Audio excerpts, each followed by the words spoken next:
This is New England's 24-hour news source.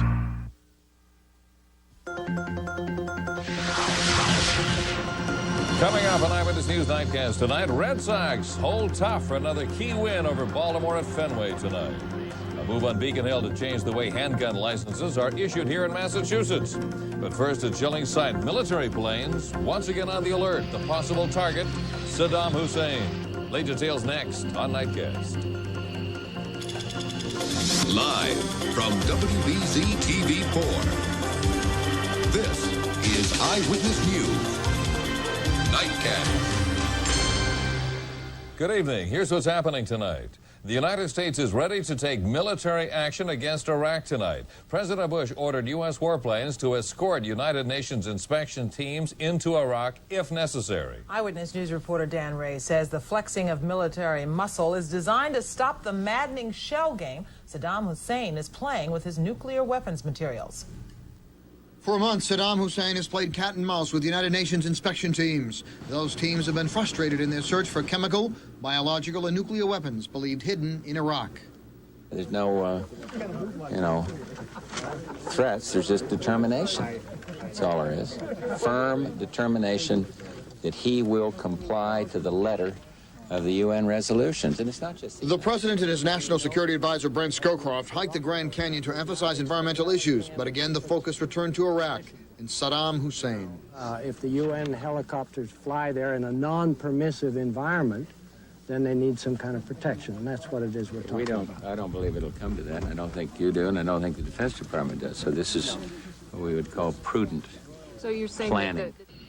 As U.S. military planes scramble at air bases across the country, Iraq's ambassador to the United Nations echoed past Iraqi denials. Because Iraq is fully cooperating and will continue to cooperate in our own interests. We would like to see the resolution implemented as soon as better.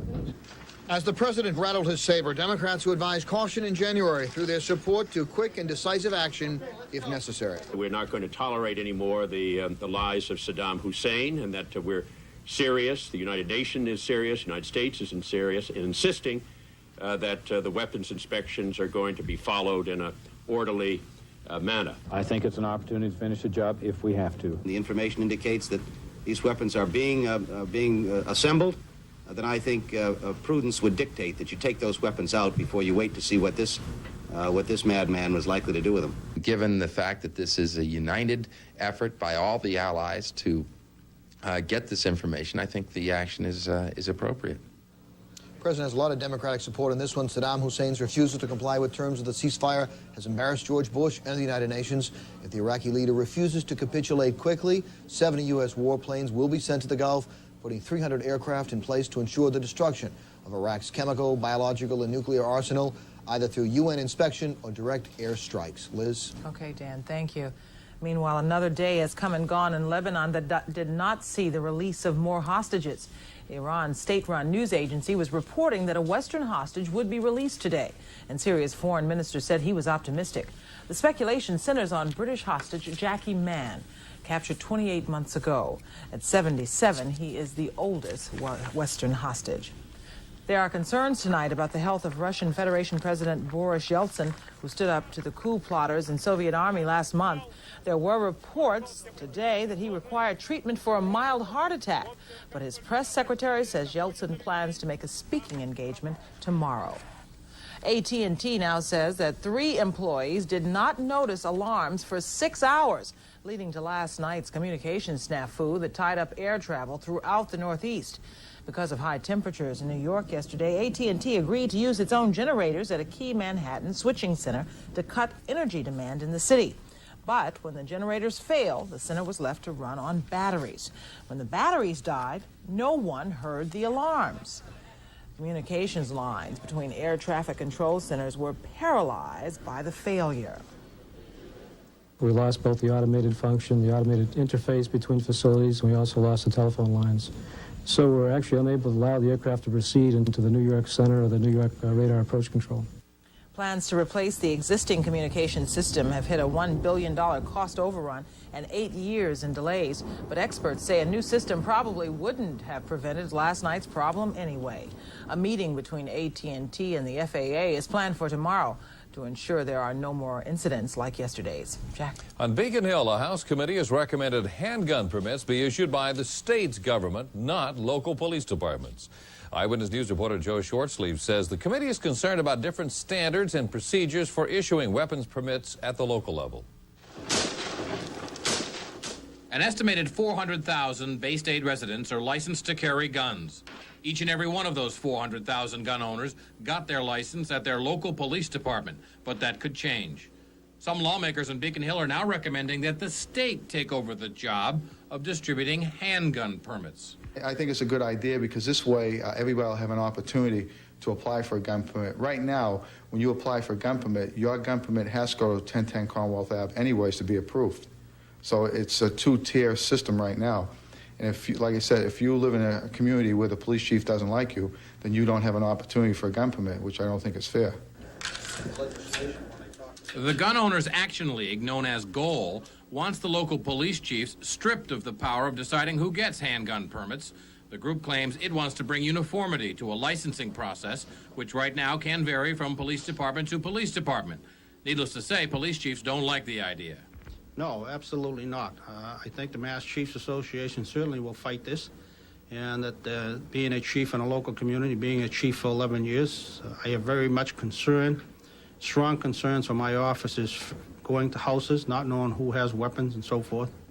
Chief Johnson says right now residents are allowed to go to court if a chief denies them a permit, and he says many times judges overrule local chiefs. And this day and age, with domestic violence going up so much, I don't think there's anybody else in the community or the state that has more knowledge than the local police department and police chief who should have a firearm or a license to carry. So far, no bill has been filed. It's only a committee report and recommendation. However, the chairman of the committee is expected to file the bill within the next couple of weeks. Police chiefs say they'll be ready to fight it. In Andover, I'm Joe Shortsleeve, TV4 Eyewitness News Nightcast. The committee has recommended that licensing of weapons other than handguns should remain the responsibility of local police chiefs. The prime suspect in the murder of 5 Florida college students was sentenced to life in prison today, but on an unrelated charge. Danny Rolling was convicted of armed robbery. He was sentenced under a law allowing life terms for violent career criminals. That robbery happened just days after the murders. A second suspect in the murder case was released today.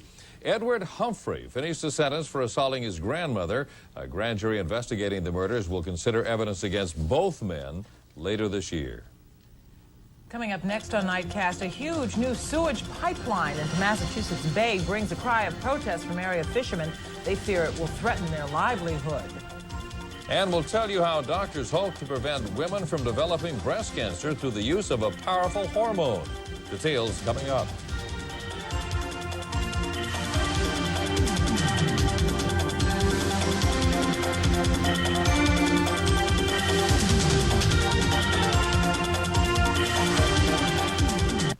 No doubt about it, it's a buyer's market at your neighborhood Chrysler Plymouth dealers. Tell us what you want, tell us what you need, tell us what it takes, and we'll make it work.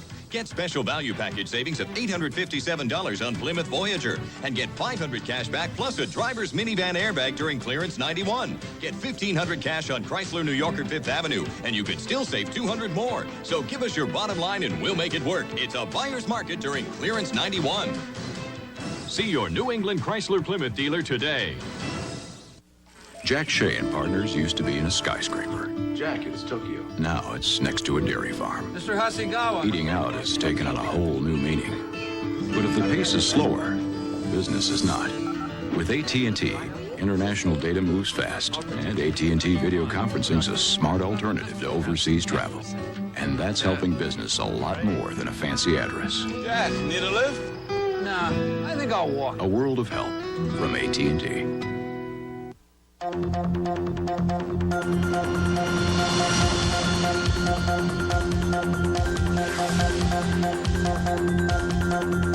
As tough as the world is today, you and your car need Intercept by Code Alarm. Come to New England Stereo and see the most complete auto security and stolen vehicle system ever devised. From the moment your vehicle is stolen, Intercept Central Station can monitor your car anywhere in the U.S. where cellular is available. Unlike other retrieval systems, there's no need to report your theft. See the full line of Code Alarm security systems at New England Stereo.